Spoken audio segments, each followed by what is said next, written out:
Okay, right now we make the A3 sample. It is a big sample, and the top is very thin, 0.7 millimeters. Okay, right now we have already put the materials with vapor at the bottom. Then I will put the materials the top on the top.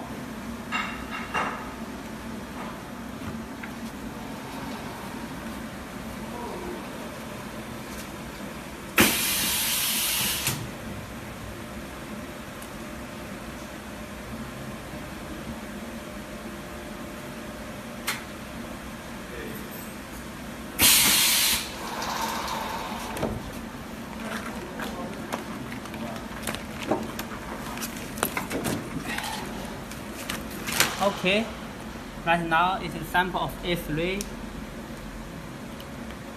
and let's open it. Okay, you can see.